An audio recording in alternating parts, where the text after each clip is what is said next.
Leo Austria now knows what to do, and Tim Cone certainly knows what not to. Defending champion San Miguel Beer and Barangay Ginebra have had their field day in the series, and after two blowout results, their coaches have had plenty to look at.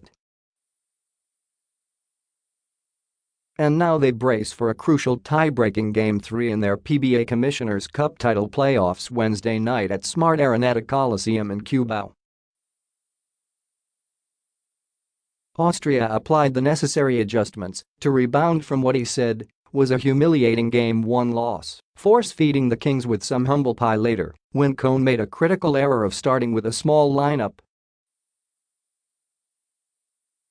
San Miguel Austria said coughed up just 70% intensity in Game 1 and that his beermen played with a walk-through attitude, losing big as a result. And just when the collective confidence of the Kings were at their highest following a 127-99 win, Austria turned things around by having his squad play 100% on the way to a 134-109 thumping.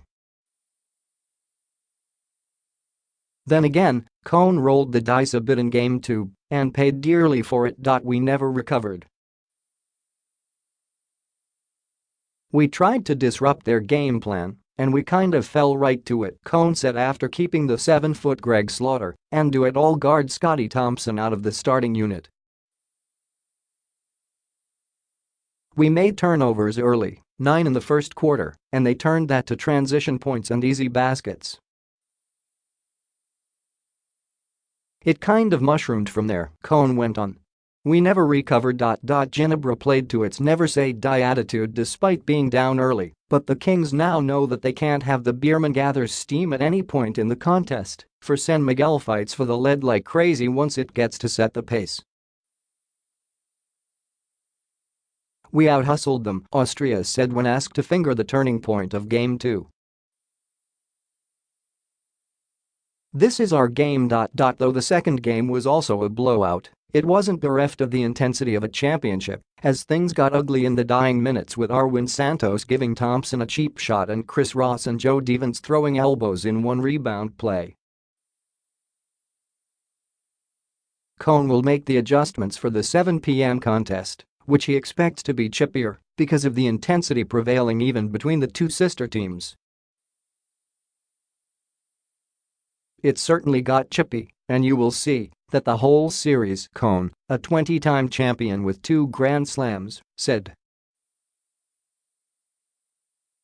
We're sister teams, but we're not friendly. We see them as a mountain to be conquered, and they see us as a threat to their throne. Chippy, there's no love lost between sister teams. I don't think it's going to be laid down for either team. We're coming out hard, he went on. I expect it to be chippier. So chippy was Game 2 that the PBA handed out fines to cool things off a bit. Beerman import Rinaldo Bachmann and Santos were each slapped P5,000 for their flagrant fouls. Santos was ejected at the 5:18 mark of the fourth quarter after being initially called for a flagrant foul penalty 2 after the elbow on Thompson. Upon review, the league downgraded the call on Santos as a flagrant foul penalty 1. San Miguel guard Chris Ross was also fined P2,600 for his pair of technical fouls during his verbal spat with Ginebra's Joe Devens, who was also slapped with a P1,000 fine for second motion.